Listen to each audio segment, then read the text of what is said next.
of all policies that I can imagine that any government or governments in general have ever introduced in the world, if I could choose one which is the absolutely worst, then it would be certainly be prohibition or the war on drugs or whatever this policy is called right now.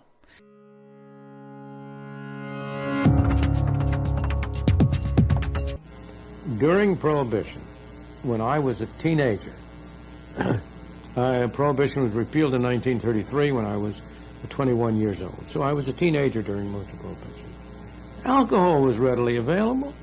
Bootlegging was common. Any idea that alcohol prohibition was keeping people from drinking was absurd. There were speakeasies all over the place, but more than that. We had this spectacle of Al Capone, of the hijackings, of the gang wars. Anybody with two eyes to see could see that this was a bad deal. The list of unintended negative consequences of prohibition and the war on drugs is so long, it will take hours just to go through them piece by piece, of the mass incarcerations in the United States, of death through bad material, of the increase of harder drugs, of the increases of criminality, of cartels, of corruption, of whole countries falling apart due to the illegal drug trade, and so on and so on. There really is no end to this. And every time it was introduced, no matter if it was for alcohol or for marijuana, for crack, cocaine, for heroin, you just name it, whenever there was a crackdown on these drugs, the consequences were worse than the situation before. The United States cracked down on alcohol during the Prohibition. The result was people moved to harder liquor, and the government tried to avoid that by putting poison into the liquor. People continued to drink the liquor, including the poison, and they died from that. The effect of criminalization, of making drugs criminal, is to drive people from mild drugs to strong drugs. In what way? Well, take marijuana. Marijuana is a very heavy, bulky substance, and therefore it's relatively easy to interdict. The warriors on drugs have been more successful in interdicting marijuana than, let's say, cocaine. So marijuana prices have gone up. They've become harder to get. There's been an incentive to grow more potent marijuana. And people have been driven from marijuana to heroin or cocaine or one of the other, or crack, one of the other drugs. Let us consider another drug then, and that is the drug crack, Yeah. crack cocaine. Crack would never have existed, in my opinion, if you had not had drug prohibition. And lately in the United States now, fentanyl and hundreds of other fentanyl-like products coming from China are flooding the market in the United States, creating even more and more harm. And to understand carfentanil, you must first begin at the source. Fentanyl is a synthetic opioid made in 1960. It was designed to be used during surgeries and for severe pain. After it was created, scientists were looking to make other drugs with varying levels of potency, so they experimented with the fentanyl formula by shifting around molecules and adding and taking away atoms. They created new drugs, and one of them is carfentanil. Carfentanil was thrust into the spotlight only recently. 2 shipments of it were seized at Vancouver's International Mail Centre, and in one case, a kilogram of the powder was found in a printer ink bottle not much larger than this. That package was sent from China and bound for Calgary. There was enough drugs for 50 million lethal doses. That would be enough to kill you. And this is not a new situation, because this has been going on since the 60s. People dying from drugs is an increasing number all over the decades. No matter how much money has been spent on the war on drugs, or maybe because so much money has been spent on the war on drugs. We don't know for sure, but those countries who have decriminalized have very, very good results.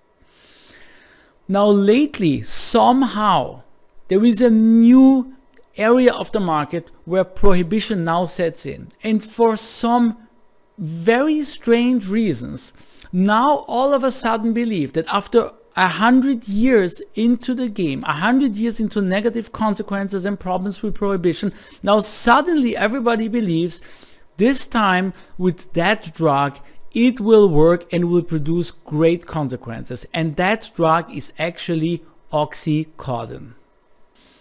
What is very strange in the current situation is that the exact same people who were pushing for so long for the legalization of marijuana are now pushing against OxyContin and the other alike drugs on the market. And that's weird to me, because this is a very, very good and very important medication. It treats pain better than actually anything else. And it actually is still the best medication on the market. But what's being blamed now is that there was too much marketing for this very good medication, which is also strange. If you have a good drug and you believe it's better than the others, well, then you should market it. I mean, what sense would it make to invest money in the development of a drug and then go out and not market it or market it as a bad medication? No, the Sacklers actually really believe this is the best medication on the market, and they marketed it aggressively or not, whatever. But when you're really, really serious about marketing the use of drugs, then I think you should actually turn to Hollywood, because no other industry has done so much for the popularity of drugs, especially, of course, the popularity of illegal drugs. I mean, there's a whole genre, like stone movies, starting with Cheech and John back in the days, that revolve only about being stoned. And if you think about it, if you think about some of the very best movies of all times, well, a lot of them can be actually found in the list of the best movies of all time at all, like Scarface, The Wolf of Wall Street, Pineapple Express, Trainspotting, Blow, Traffic, and so on and so on. I already mentioned that it's a bit strange that especially liberals are now pushing the agenda here to criminalize OxyContin or to curb the prescription of OxyContin, basically in favor of harder drugs. But maybe they don't get that. But in general, this whole topic of prohibition of drugs, I don't even understand how a sane person could even think through it. If you do not follow a principle, such as either prohibit everything, which will lead into tyranny, but at least it's a principle, or legalize because it's your body and you can do to your body whatever you want. Nobody else has a stake in your body. Well, actually, the point is that what we see here is the government does have a stake in your body, and that's why he wants to protect it. But basically, if we believe it's your body, then it should be all legal. And it gets so confusing also. I mean, so OxyContin and other opioids, they should be somewhat legal when you have a prescription, but writing this prescription is very difficult. Then on the street, somehow heroin should be distributed in special dispensaries together with needles so people can shoot. But fentanyl, what about fentanyl? Then this is totally illegal. Marijuana should be legal, but only when you buy it in a dispensary. Again, if you do it at home, it's illegal. Ayahuasca, well, that's difficult to say. It's actually legal. Benzodiazepines, they're legal. You can, yeah, that's okay. What about cocaine? So cocaine, because it's more into a fun thing, well, it shouldn't be legal at all. But then crack cocaine, well, that's totally illegal, and it's again a different story. And what about LSD? What about psilocybins, which show good results for the treatment of all kind of illnesses? What about, I don't know. I mean, the list of drugs is is endless, and a lot of the drugs actually described as drugs have not even been discovered by the lawmaker yet. So really, if you do not have a principle here, it will just create more confusion and more havoc and more unintended consequences over time. And there is obviously the idea that some people got once in their life in touch with OxyContin and boom, and then they've been addicts. And this is a story that I don't buy it. And the story has two sides. One is you can look at the statistics, and the statistics will show you that no matter what you do with OxyContin, OxyContin changed its recipe, for example, in 2010, so you cannot crush it anymore, and you cannot sniff it, and you cannot inject it anymore. And what happened was, yes, the use and the sales of OxyContin have been a little bit slower after that. However, the sale of heroin and fentanyl went up because people simply moved from that rather safe drug, that rather safe prescription drug, to illegal drugs because that's what they could shoot and that's what they could afford also. So, you know, this is the official side. You can also look at, okay, how many people are actually dying from OxyContin, how many people are actually dying from other drugs. But the statistics are complex, and one of the main reasons it's complex, and that leads me to my next point, is that the average amount of drugs found in the dead body of people who actually die from overdose is 4.5 drugs. So it's not like people get a prescription and then they take one drug and then they overdose on this one drug. No, it's just those people that you know from the bar. Those people who drink a lot of alcohol, smoke cigarettes, they go to the toilet 10 times in the evening because they take some cocaine also. People who take drugs. They might not take all of the drugs. And there's people who only smoke marijuana. And there's people who would only take cocaine or they only drink alcohol. But the heavier users, they're multi-toxic. They take all of it. What the statistic doesn't tell you is this.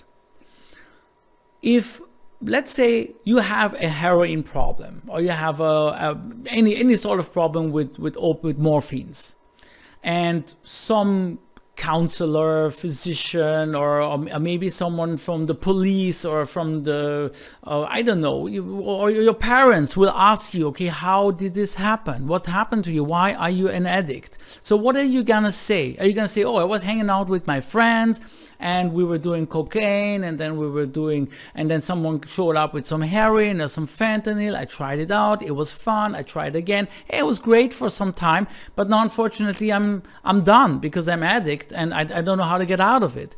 This is not the way you're gonna tell the story. The way you're gonna tell the story is rather like this. So I had a bad tooth pain and it was really bad. I went to the doctor, and then the doctor prescribed me OxyContin. I didn't know what that was at that point, and I just took it 2 times, and I was an addict after that. And then because I couldn't get OxyContin, I bought OxyContin illegally on the street, and then ended up with fentanyl. That's maybe the story you're gonna hear, but that's probably nonsense. And maybe I'm sure all of you know people who take drugs.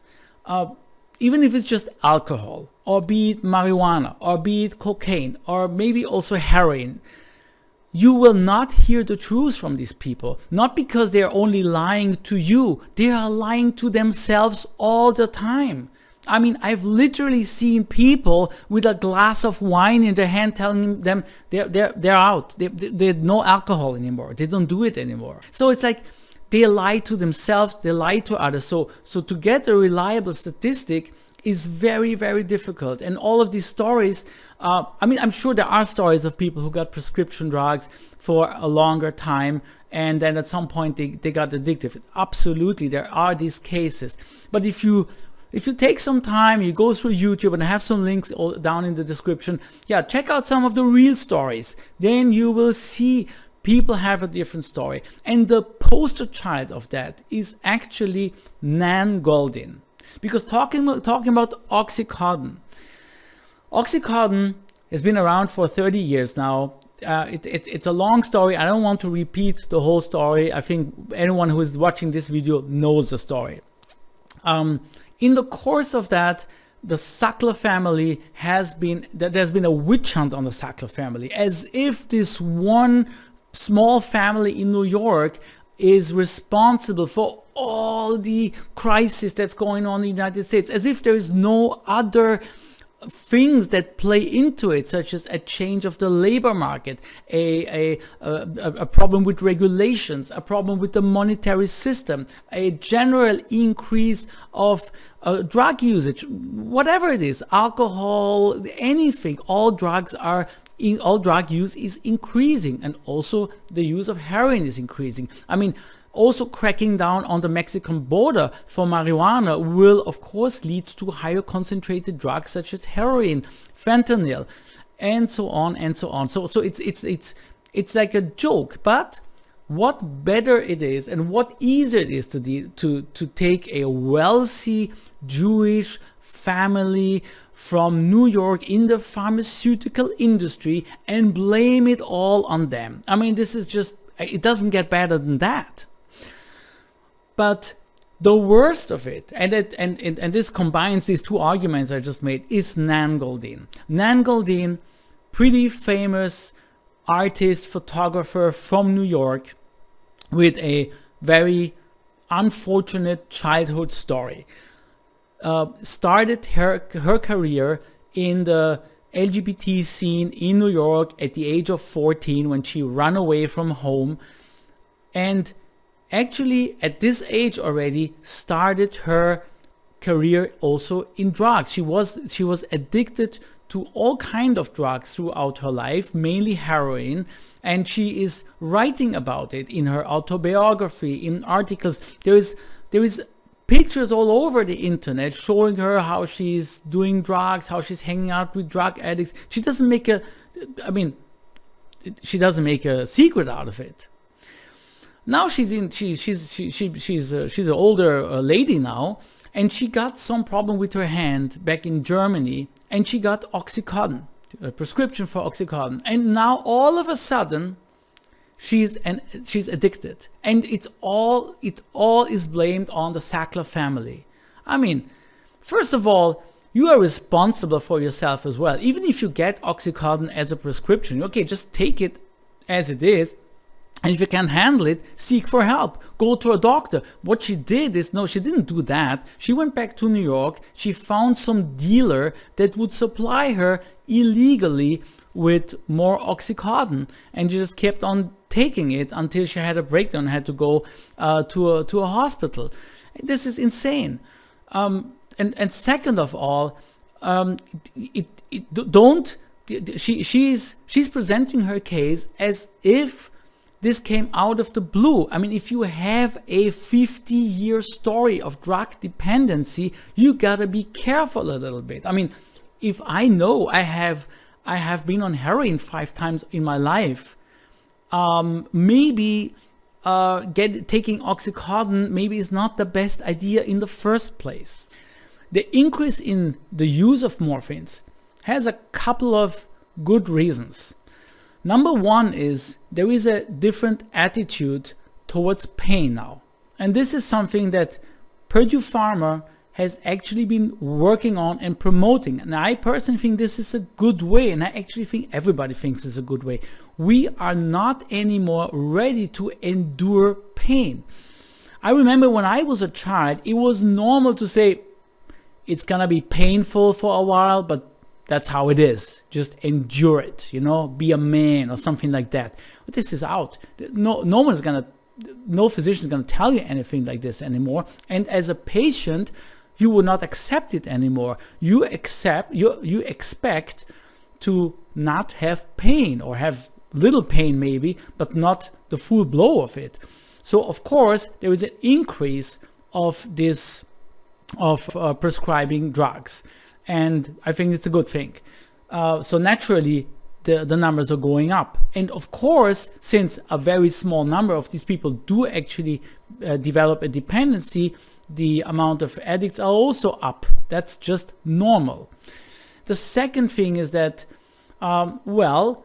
there is a new attitude towards drugs also. I mean, you can see it with young people. Young people are not afraid of drugs as they used to be from the campaigns of governments and so on. People take drugs way more than they did before. There's whole genres of music that have been developed out of drugs. I mean, hip-hop music and ragga music is strongly connected to marijuana. And then a lot of the electronic dance music is connected to probably ecstasy or MDMA. A lot of other musics, such as trance music, is connected to mushrooms or to LSD, and so on and so on. So there's a whole culture of drugs that's developing. It's also promoted widely. Talking about promoting illegal drugs, well, how is it with movies that actually do promote? I mean, are we going after these people now as well? People in Hollywood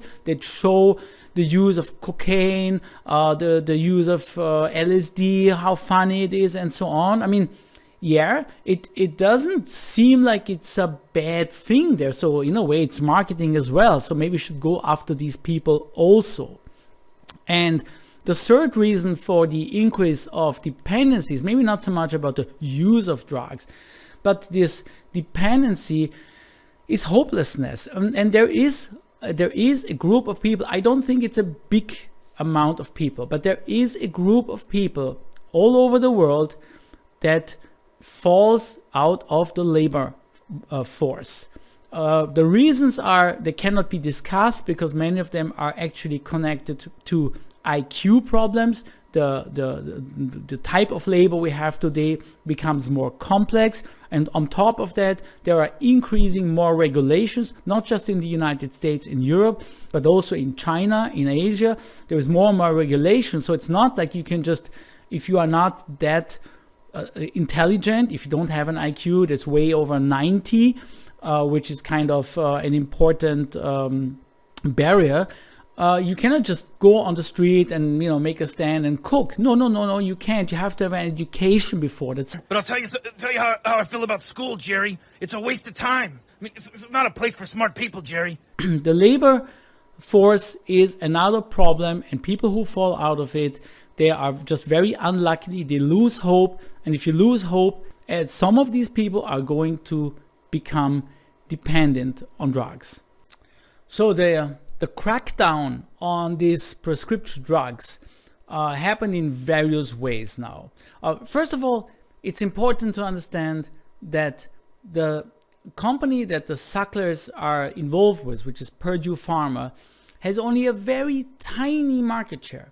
It depends on how you look at it. It's somewhere between 3% and 16%.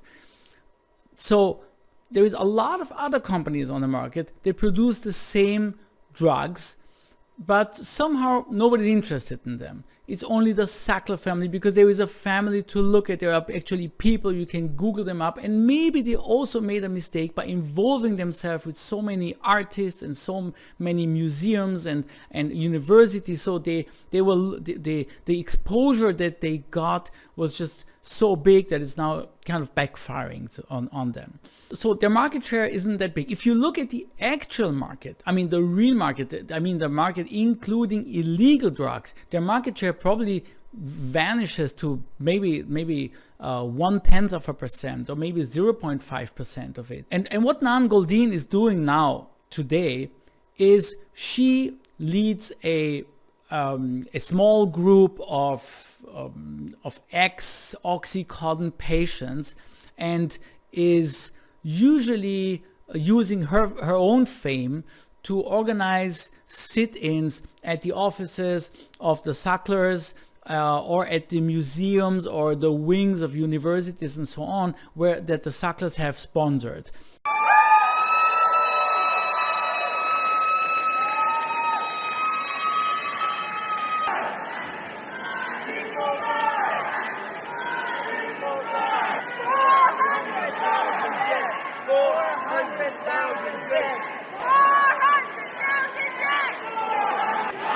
of 400,000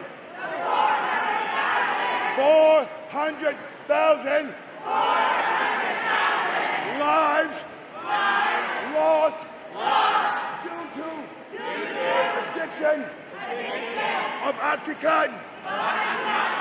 We need to have the Sackler family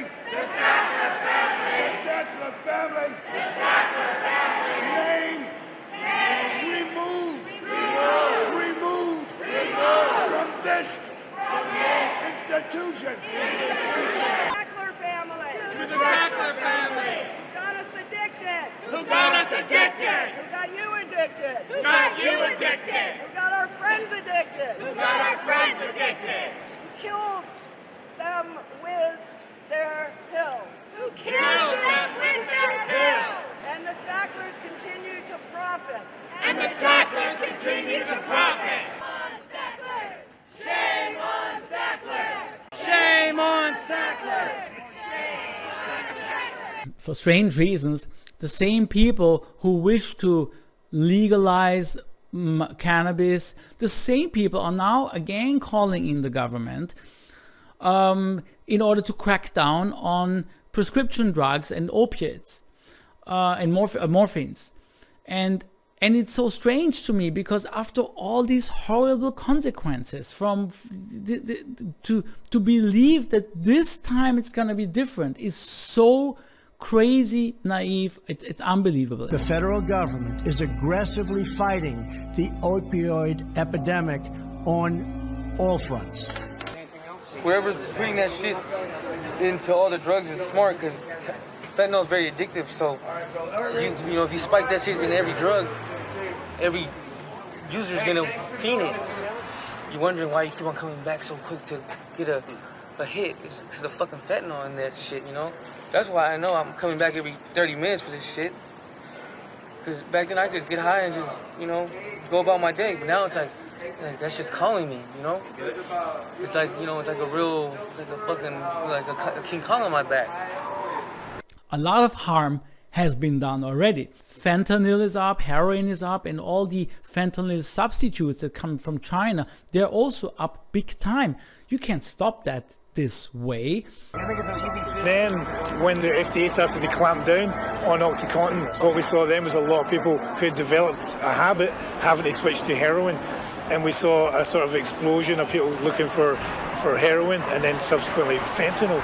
Is it not true that the entire discussion here, the entire drug problem, is an economic problem? No, it's not an economic problem at all. It's a moral problem.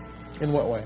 The economics part of it is, I'm an economist, but the economics problem is strictly tertiary. It's a moral problem.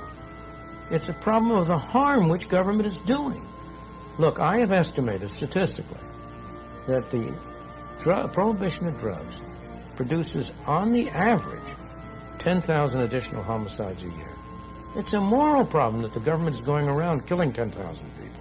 It's a moral problem that the government is making into criminals people who may be doing something you and I don't approve of, but who are doing something that hurts nobody else. Most of the arrests for drugs are for possession by casual users. Now, here's somebody who wants to smoke a cigarette, a joint, marijuana cigarette. If he's caught, he goes to jail. Now, is that moral? Is that proper? I think it's absolutely disgraceful that our government, supposed to be our government, should be in the position of converting people who are not harming others into criminals, of destroying their life, putting them in jail. I don't see, that's the issue to me.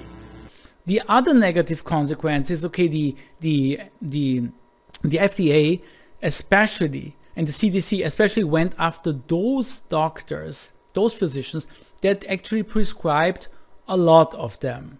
Well, in the first moment you would say, okay, but these are really the bad boys because they prescribe a lot because a lot of those addicts are coming there and they get their pills there. Well, that's one way to see it. Yes, for sure, that's also the case. But it's a little bit different than that. You are facing a lot of oppression when you prescribe a lot of morphine. So a lot of doctors will refrain from doing it. Why get into troubles? It's not bringing you a lot. I mean, there'll be some patients going to leave you because they just need it or want it. Okay. And you could do some extra business, but there is also a lot of very good physicians who simply understand the following fact. There is two groups of people who actually now take prescription morphine. One group are the addicts. Okay, so what can you do? One way is to tell them, okay, get treatment, get off the drug. But that's not so easy. First of all, as a matter of fact, this is their personal choice. If they want to do it or not is their choice. You cannot force them. I mean, you might be able to force them, but from an ethical viewpoint and a moral viewpoint, it's totally unacceptable. If one chooses to take heroin, fentanyl, or OxyContin, whatever, for his life, because he likes it, then he likes it, and that's it. And you know exactly that if you do not give him this good, working, clean prescription drug, he's gonna get out on the street and buy himself some dirty heroin or some fentanyl or some other synthetic drug that nobody knows what's inside.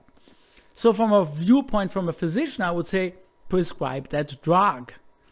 And the other group, I think we don't even have to talk about, because the other group of people are people that are in pain. These are people who have maybe chronic pain or after or post-surgical pain or maybe imaginary pain. And it gets very difficult to, how you don't see pain. You sometimes, of course, you have a physical condition that causes the pain, but in some cases, you don't know. You cannot see it. I actually had a case in my family of someone who had a similar condition. This person was going out to doctors, shopping around with doctors, and found a doctor. Sooner or later, you find one doctor who buys your story and prescribes. So the DEA went after doctors that prescribe a lot. Some of them ended up in jail. Some of them closed their offices. Some of them just don't prescribe this anymore. And that causes even more problems for addicts on one hand, but of course also for the actual pain patients who don't have access. And among the many people that actually died from overdose, it is believed that there is a lot of suicides as well, of chronic pain patients who could not bear the pain anymore and were not able to get their medication anymore. Dr. Forrest Tennant is one of the last doctors in America willing to treat pain patients using high doses of opioid painkillers. I want you to take those two, and then I want you to take an oxytocin if we need to. Okay? He operates out of a strip mall in West Covina, California, and he's contacted by patients from all over the country on a daily basis. Doctors have been closing their doors to chronic pain patients. We're tired of the battle. Many of us around the country have doctors who are being persecuted. What was my reaction when Dr. Tennant's clinic was raided? I think the government's trying to kill me and every one of his patients. That we have no place to run.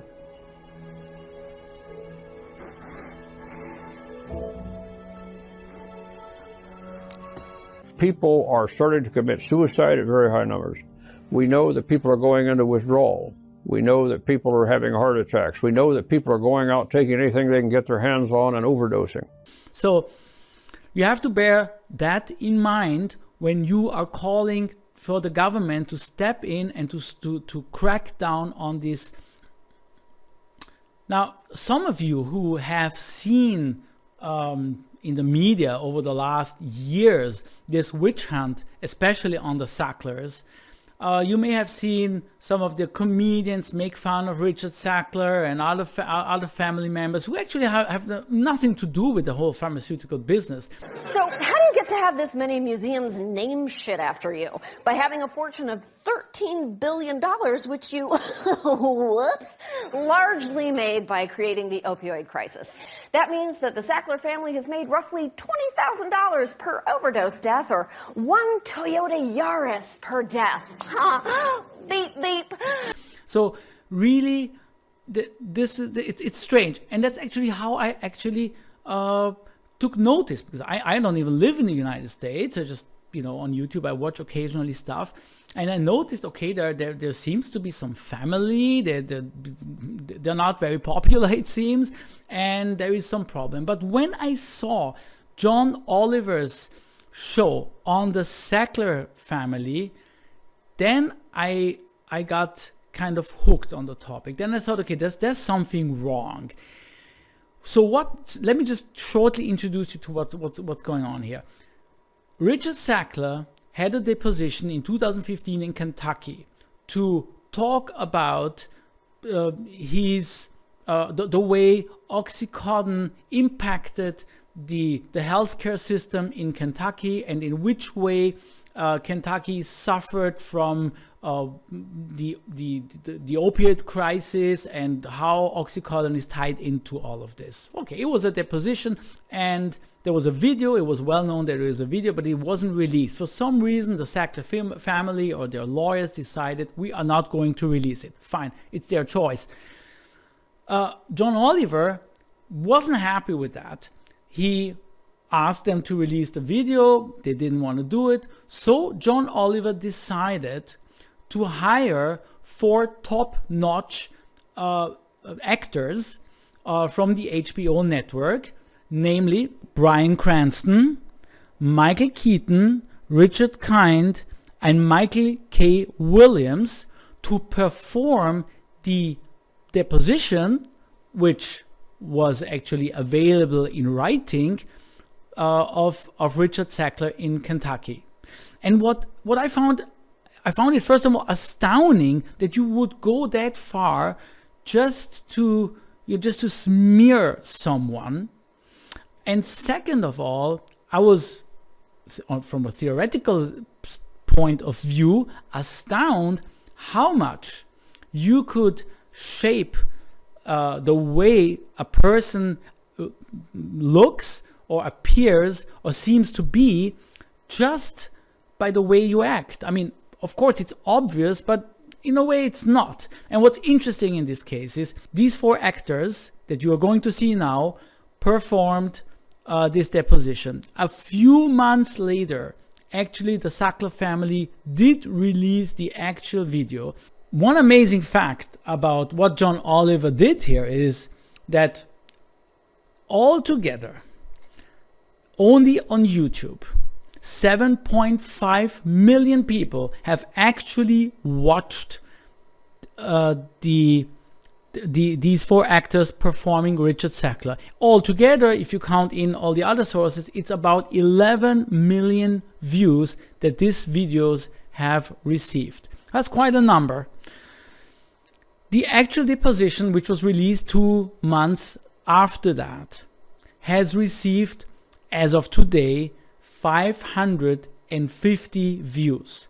Not 550,000 views, 550.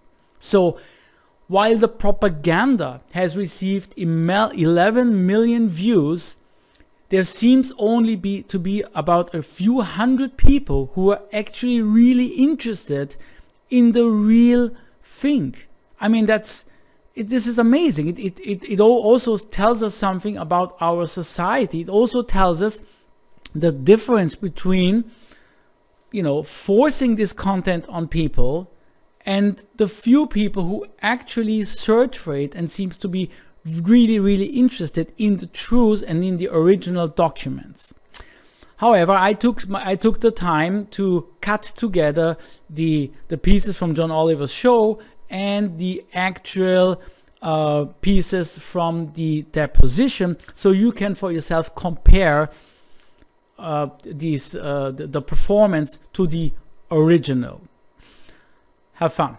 We have the deposition, and you should know Michael Keaton is not the only actor we got to play Richard Sackler. In fact, we got multiple actors to read parts of his deposition word for word, and who better to convey the arrogance of an early exchange about Sackler's involvement in Purdue than someone responsible for playing one of the greatest drug dealers in the history of television.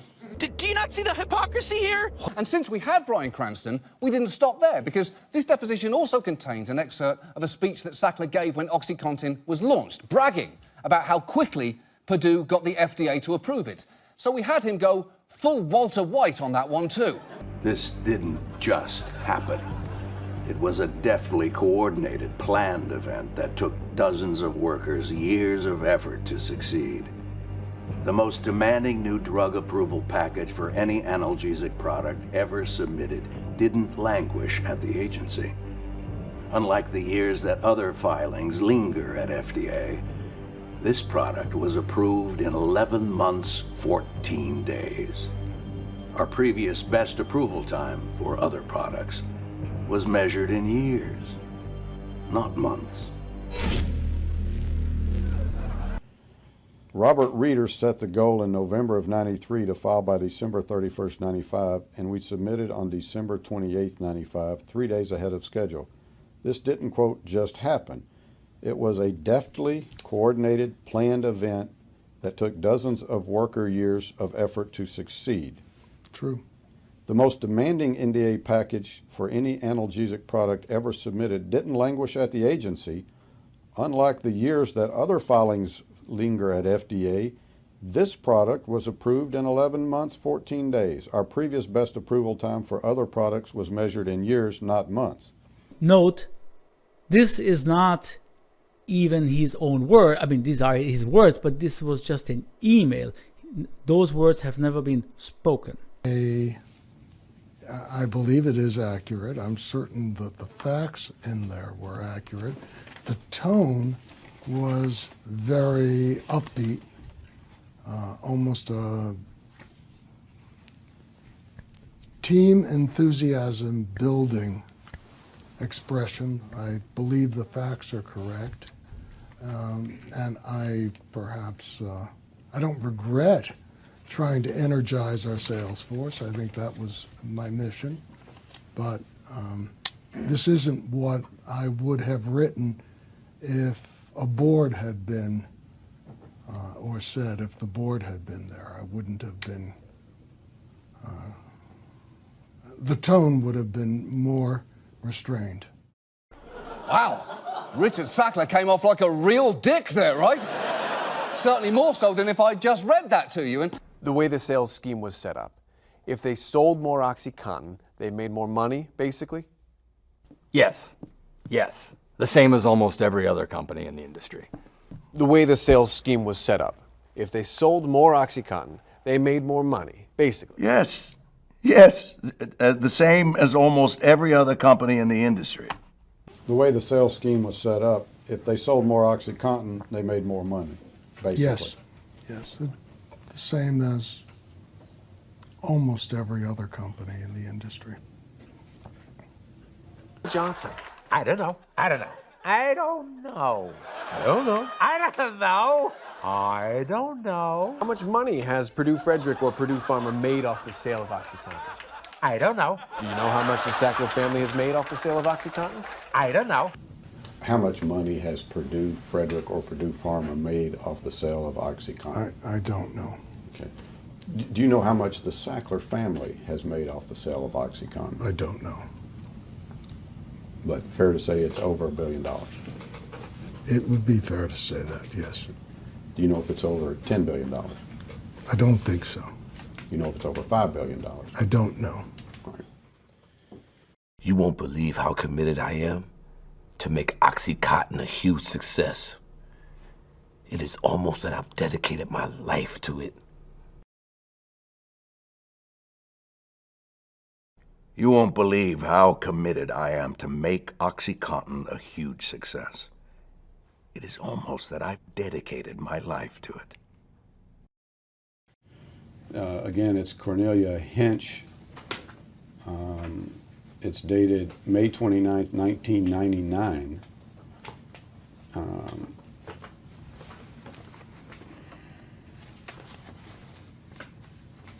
It says, if you'll read the highlighted portion, it says, this is an email from you to her, correct? Yes. It says, "You won't believe how committed I am to make OxyContin a huge success. It is almost that I dedicated my life to it. After the initial launch phase, I will have to catch up with my private life again." Did I read that correctly? You did. When you say you dedicated your life to it and that you have no time for your private life, what were your day-to-day activities with respect to OxyContin?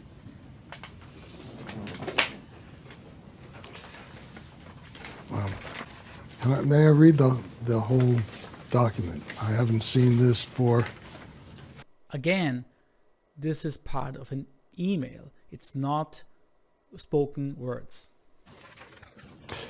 The context of this was to encourage Dr. Hench, who was the head of the Australian business and was meeting with great success with MS Contin, to pay perhaps more attention than I thought she was paying to the prospects or potential for OxyContin. And so this was in the spirit of motivating her. It was true that I was very gladdened to see that OxyContin was meeting with such a strong positive reception by both physicians and patients. And I was working hard at the business, but if you would misinterpret this if you thought that I was working only on OxyContin. That was not the case. Okay. Do you know if reps that promoted and sold OxyContin sometimes ended up making over $250,000 a year? I've heard that was the case. I'm sure it was unusual. Do you know if reps that promoted and sold OxyContin sometimes ended up making over $250,000 a year? I've heard that was the case. I'm sure it was unusual. Do you know if reps that promoted and sold OxyContin sometimes ended up making over $250,000 a year? I've heard that was the case. I'm sure it was unusual. And then your top sellers were rewarded with trips to Bermuda or London in what was called the Toppers program, is that correct? Yes. And then your top sellers were rewarded with trips to Bermuda or London in what was called the Toppers program, is that correct? Yes. And then your top sellers were rewarded with trips to Bermuda or London in what was called the Toppers program, is that correct? Yes. Who is Lydia Johnson? I don't know. Who is Lydia Johnson? I don't know. This department, it looks like it's the marketing department. Is that right? I just see a distribution list. I don't see a source.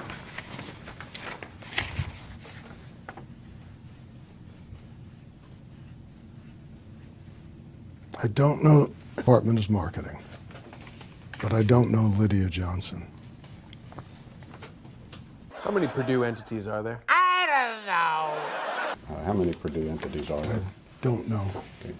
I've seen upwards of 69 different corporations, perhaps, that the Sackler family owns. Is that correct? If you've counted them, I can't differ with you. I don't know the answer. I've seen upwards of 69 different corporations, perhaps, that the Sackler family owns. Is that correct? If you've counted them, I can't differ with you. I don't know the answer. Okay.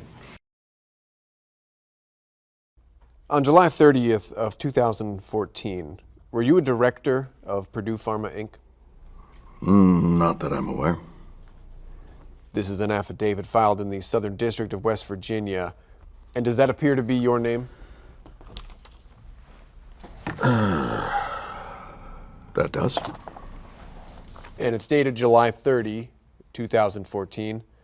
It says, Declaration of Dr. Richard S. Sackler. I am a director of Purdue Pharma, Inc., the general partner of Purdue Pharma, LP. I've held this position since 1990. If that's what it says, then that's what it says. On July 30th of 2014, were you a director of Purdue Pharma, Inc.? Not that I'm aware. This is an affidavit filed in the Southern District of West Virginia. And does that appear to be your name? That does. And it's dated July 30, 2014. It says, Declaration of Dr. Richard S. Sackler, I am a director of Purdue Pharma, Inc., the general partner of Purdue Pharma, LP. I've held this position since 1990. If that's what it says, then that's what it says.